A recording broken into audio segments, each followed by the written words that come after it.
Awesome. So electrostatics, okay? Electrostatics, the word static means at rest or not moving, right? You know about static electricity, right? Because you might, have carpet in your home and zoom around with your socks on, right? And then zap people, right? You might, anybody ever done that? Accidentally zapped somebody or gotten zapped, right? Happens with like clothing out of the laundry, right? Happens when you take a balloon and rub it on your hair. You can create static electric charge, right? You guys ever rubbed a balloon to your hair and then stuck it to the wall, right? That's static electricity, okay? What you're doing is you are moving electric charges from your balloon to your hair, and now the balloon and your hair have a charge, right? You do it with your socks, on the carpet floor, and you're moving charges around. Now you're charged, and you can then zap somebody, right?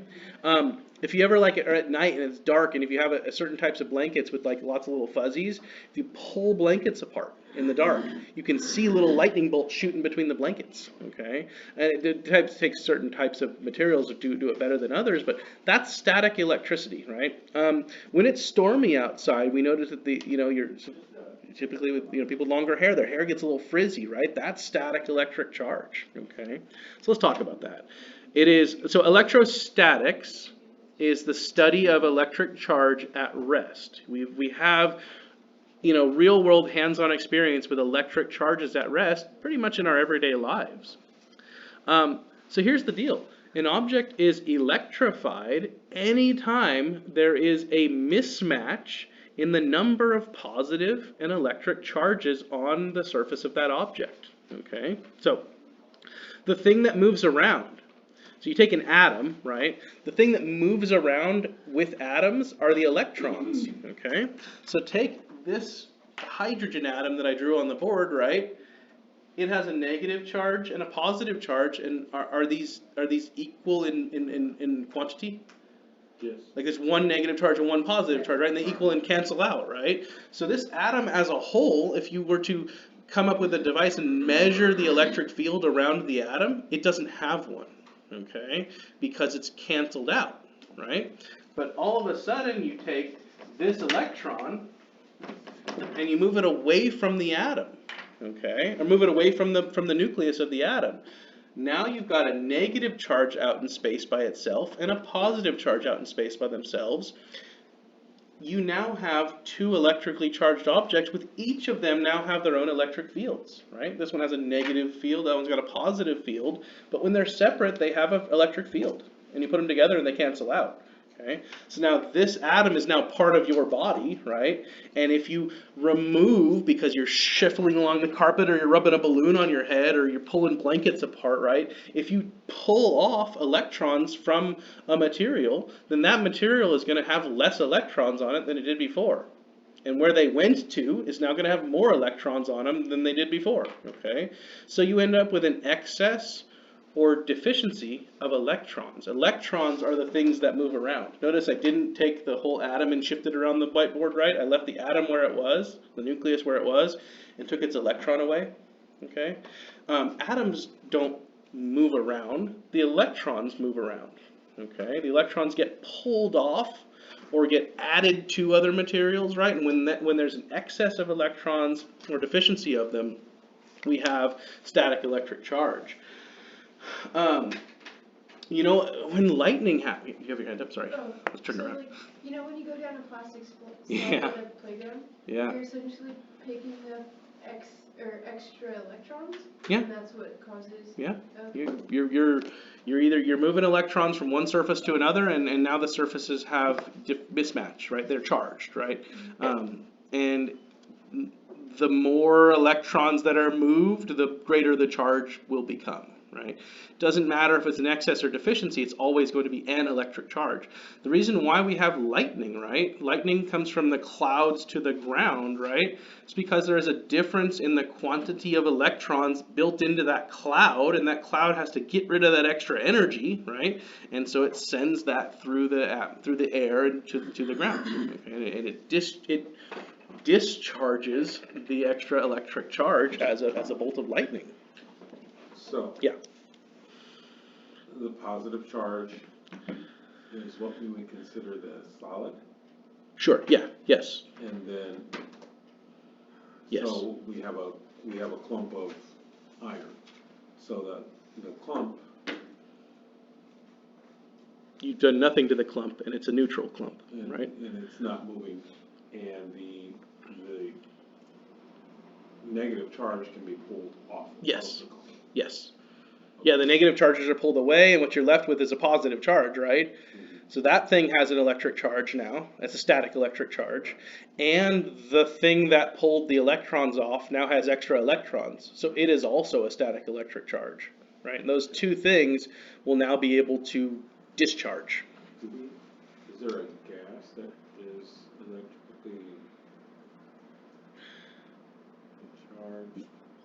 Is that a crazy? Ionized? Yeah, gases can get ionized all the time, yeah. Nothing, no examples popping into my head immediately, but yeah, gases can ionize, of course.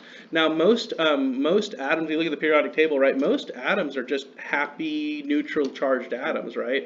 But they all have versions of themselves that if they're put into a certain environment would lose or gain electrons, and that would cause them to be charged. We call charged things ions, ionized gas. You know, here's the example. Take all of the noble gases, like, the signs outside of liquor stores, the open signs and stuff like that, right? Yeah. Those are ionized gases, neon, for example, right? They run an electric charge through that tube, right, filled with neon gas, and those electrons hop off of their atoms, creating an ionized gas, and then they hop back onto atoms, and that's when the light comes out. That's the neon's a great example of a gas that is very easily ionized. Yep. The other ones too, xenon, krypton, argon are all ones that you can ionize very easily. Yeah, there. The example popped into my head. Good. That's right, kryptonite clothes. Exactly. Okay, good. So, discharges of electrons give us small sparks, like as you pull your blankets apart, or the better example is you get clothes out of the dryer and sometimes they're like stuck together, depending on the type of clothes. Like the clothing is actually stuck together, right? Turn the lights off next time you do that, so it's dark in your laundry room, and pull those things apart quickly. Okay, and when you do it, you'll notice little zips and zaps of lightning, little tiny bolts of lightning are shooting between those materials. Okay, what's happening is the electrons are discharging back to the other material. Okay, that's what welding is, by the way. Welding is running an electric charge through metal, and that little arc, that little welding arc, are electrons hopping from one metal to the next. It's an electric current moving through the air. It's actually not air, but it's a gas. But that's what a welding is. Okay, that's what lightning bolts are, right? The reason why lightning happens is because clouds bump into each other and exchange electrons. Like you shuffling along the carpet or sliding down the slide, those clouds rub against each other in the sky, right? And they gain or lose electrons, building electric charge. You build up enough charge and it has to go somewhere, right? So it goes to the ground. That's a lot of charge. Yeah, it's a big amount of charge. I'd be interested, because I don't have it off the top of my head, but let me give you what we think is like the unit for electric charge, and then I'd love to know, if you ever find it out, what the electric charge, like what is the current in a lightning bolt. I'd love to know like how much that actually is, because I know it's in like the millions of volts, but I want to know how much current is actually moving through a lightning bolt. So, okay, but let's get the unit here, okay? So remember, electrons moving are the electric current, is the electric current. When electrons move, right, that's electric current. If you put a bunch of electrons on a material, you've built up a charge on the material, right? And those electrons are not, there's too much of them, too many of them in one spot. And so they're going to want to jump to another material which has less of them, so they can even out. Here's the thing to remember. Nature hates gradient. Okay, a gradient is a difference in quantity from one area to the next. For example, a difference in quantity from difference in quantity of electrons from one cloud to the next, okay? Or a difference in quantity of electrons from the clouds to the ground. Nature hates gradients, okay? Difference in quantity of electrons from your body to the person next to you, right? So what does nature do? You touch that person next to you and you zap them. You're zapping them, meaning you're giving them electrons, okay? You're running electric current from you to them. When the clouds have too many electrons, well, guess what they do, right? They let their electrons go to the ground, right? Traveling through the air, and we get a lightning bolt, okay? Nature hates gradients. The lightning bolt doesn't happen for forever, right? It happens and it stops. When does it stop? It stops when there's an equal number of electrons in the cloud and on the ground. Okay. Charge has been equilibrated, right? When do you stop zapping your friend? Well, when you touch them and you zap them, right? You've let go all the electrons, so you've released that overall electric charge. Your answer is What do we got? 30,000 amps, or it's 300 million volts. Wow, 30,000 amps? 300 million volts, or 30,000. 30,000 amps. Okay, so there's two units for electricity that are useful to know right now, which we'll talk about more later. There is voltage and there's amperage, okay? Voltage is the push, what's pushing the electrons around, okay? Think of push or pull, doesn't matter, but push is fine, okay? Higher voltage means higher push, more pressure, okay? Faster moving electrons are pushed faster. So high voltage means fast electrons moving. Remember, electricity is just electrons moving, okay? Amperage is how many electrons are moving, okay? There's a relationship here between voltage and amperage, and there's a law called Ohm's law, which we'll learn next class, that you will actually have to be able to do a calculation with. You did it in the homework if you did chapter 7, okay? But anyways, the unit for amperage is a number of electrons moving, okay? But are we talking, right now, we're not talking about electrons moving yet. I'm kind of giving you examples of when electrons move, like discharging from clouds or from your fingertip, right? But right now we're doing electrostatics, right? Electrons aren't moving anywhere yet. So we have a unit for when electric charges sit in one spot, okay? If a certain amount of electrons are in one spot, we say we've got a coulomb, okay? So here's how many electrons it has to be. 6.3 times 10 to the 18. This is a type of notation called scientific notation. Scientific notation utilizes exponents. So what is that number telling me, right? 6.3, So big number. telling me it's a big number. Okay, 10 to the 18, okay? This is telling me that if I were to write out the entire number, I would take 6.3, and then I would shift this decimal point. Every time you move the decimal point to the right, it's equivalent to the number being multiplied by 10. Okay, 6.3 times 10 is 63, right? Okay, so this is telling you how many times to multiply that number by 10, okay? So 6.3 times 10 to the 18th tells you, I'm not going to actually do this, but shift that decimal point 18 times to the right, okay? Making a very large number. That number is a little bit more than 6 billion electrons. So a billion of something, and then multiply that by a billion. Okay, a billion billions. 6 of them to be exact. 6 billion billions. Okay, or 10 to the 18. Okay, so it's an exponent. We're not doing this right now, but if this number were a negative number instead of a positive exponent, that would tell you to make a small number. Shift the decimal point to the left that many times, okay?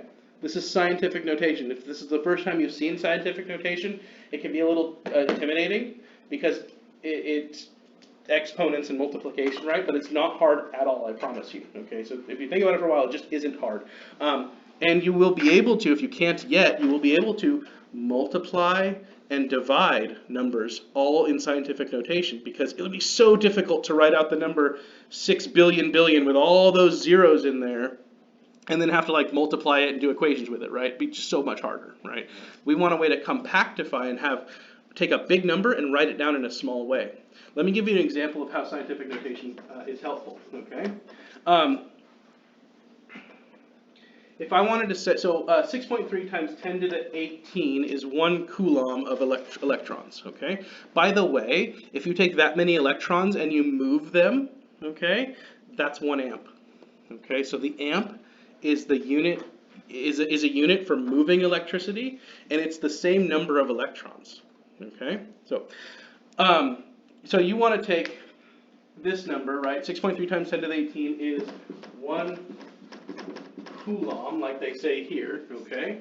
But if I wanted to say, how big is what number would I write down if I wanted to say, here's 1,000 coulombs, okay? So 1,000 coulombs, right? It's actually really easy to express. 6.3 times 10 to the 21.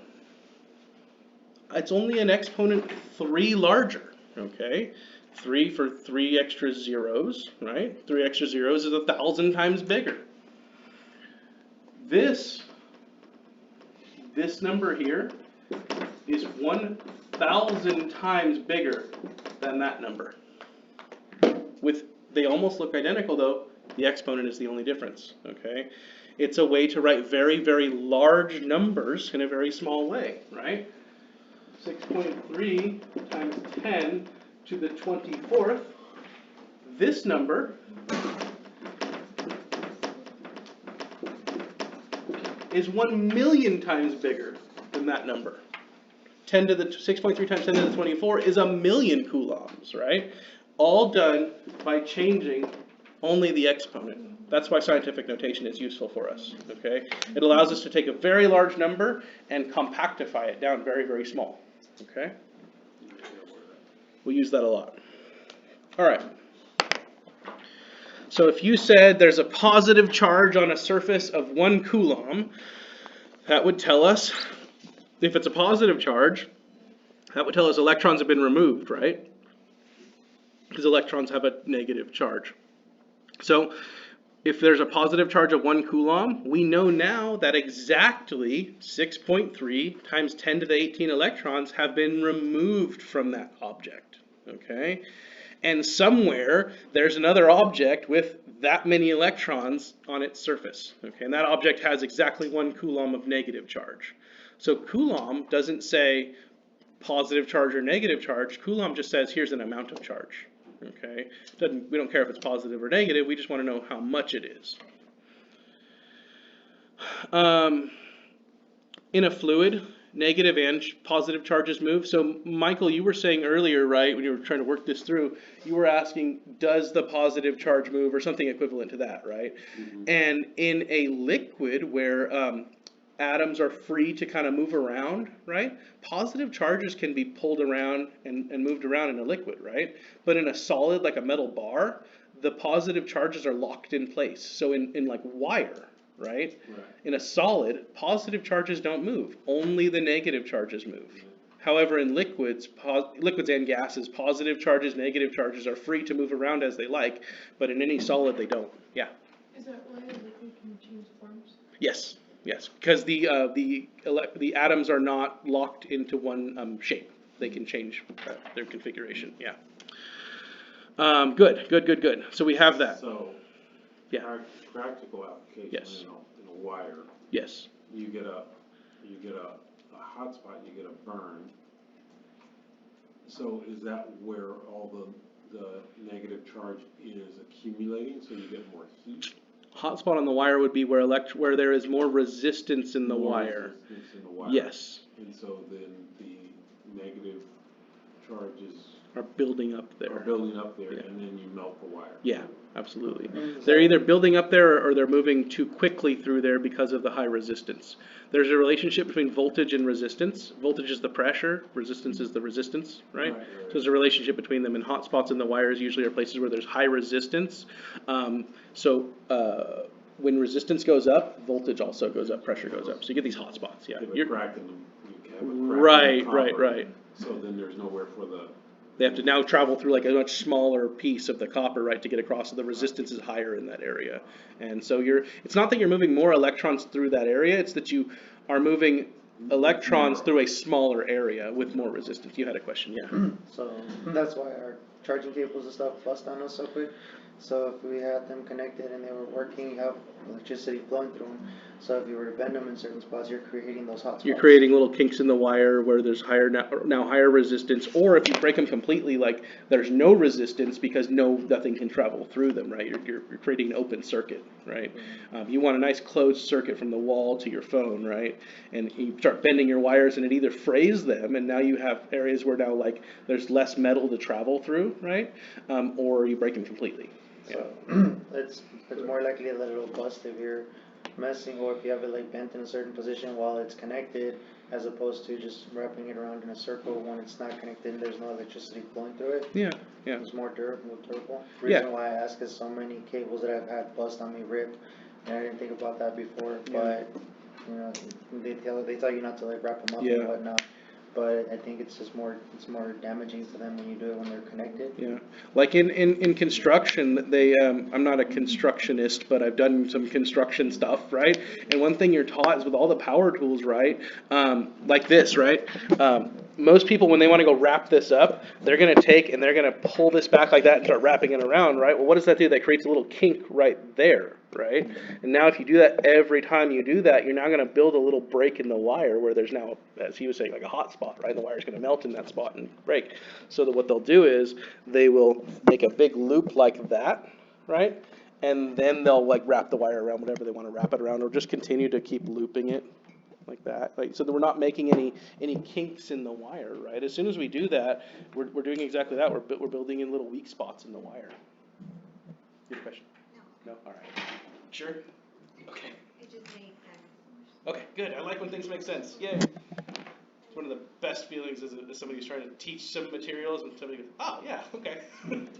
All right. Good. Let's get a few laws that we want to be able to refer back to on the table. So 5 laws of electrostatics. These are not unlike some of the laws of magnetism that we've been covering.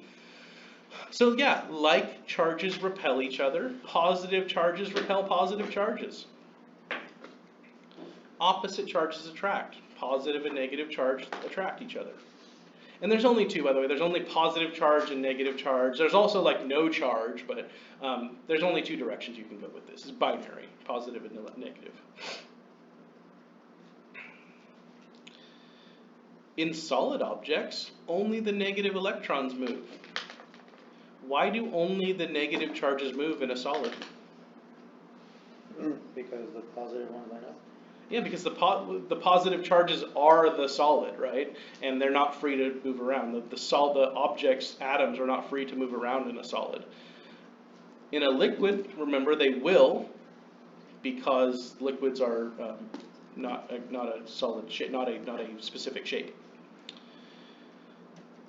In solid objects, electric charges do not flow through the material; they flow on the material.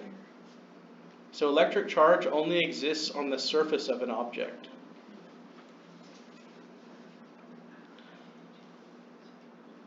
It's okay, like for analogy and picturing things in your head, this is what I did as a student. I like to picture electric charge as like water moving through a garden hose, because you can think, it's a pretty easy example, right? You have water moving through a garden hose, right? And what happens if you put your thumb over the end of the garden hose? It sprays, right? The water's going if you hold your garden hose out, the water will take one trajectory, right? Fall to the ground. But you put your thumb over the end, the water will shoot further, right? But there's less water moving. The thumb is resistance, the speed of the water is your voltage, and the amount of the water is the amperage, okay? So you can use that analogy really, really easily. I also like to picture like rivers too, right? The electric charge flowing is the river, right? The width of the river is the amount of charge, and the speed of the river is like the voltage. And when the rivers get smaller, what happens to the speed of a river when a river gets smaller? It goes from big to small river. Big, slow moving river down to a narrow section. What happens to the speed? It gets faster, right? It's just like putting your thumb over the end of the garden hose, right? So it's a good analogy. Rivers, the garden hose are great analogies for like working these things through in your head. But in a garden hose, the water's on the inside, right? In electricity, through solid wires, the electric charge is on the outside. So they're not perfect analogies.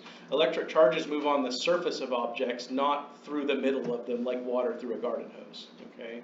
But to run the analogy through, I really like using water as a good analogy because all those same types of things happen as long as you know it's just an analogy. Okay, analogies only work as far as they go, right? They have limits.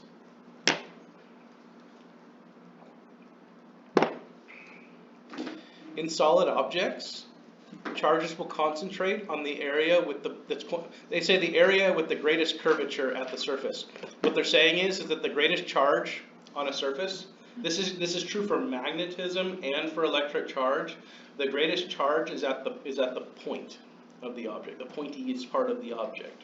And it's just simple geometry. There's just more space for a charge to accumulate on the pointy part of the object. There's no fancy physics going on, it's just basic geometry. How does that apply to the sphere, like here? Yeah. The North Pole and the South Pole. Yeah, so there is a North Pole and a South Pole because of the axis, right? Is it because the rotation dictates where the point is? Yes. Okay. Yes. Right. The rotation dictates where the poles will be. Good answer. You answered it.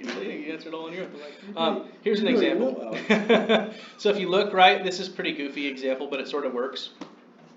If you look at box B, so notice there's a pointy object that's electrically charged. On the surface there's a negative electric charge represented by all those little negative symbols along the surface. Notice how all those electric charges are spread out, equally spread. All those minus signs are all equally spread apart. So now you put up two boxes of equal size next to each other, and one of them interacts with just like this side of the object. It's a super goofy toy example. Notice how only two negative charges can fit within that box, right? But up here, in this box at the point of the object, because of the pointy part, there's room for 3 electric charges at the point. This is just to show you that the pointy parts of objects are the places where the electric charge is highest in concentration. Goofy toy example. So don't try to think too hard about that one. They're not wanting you to think too hard about that one. Some of these pictures, like for example, Oh, yeah. the one that was trying to show you spin, or spin, it's like really confusing because I get it now. I got it after a while of like reading and looking at it for a while. It's basically just north to south pole is going to keep rotating in the same direction unless you flip the poles, and flipping the poles it's still moving in the same direction, but it's just like. It's just backwards, so it looks like it's spinning backwards. Yes, the angular momentum has been flipped. So it took me a while, like how does this work? But just breaking it down in English is like, dude, you just flip it backwards. Watch, it's gonna rotate in the same direction, but backwards because the poles are flipped.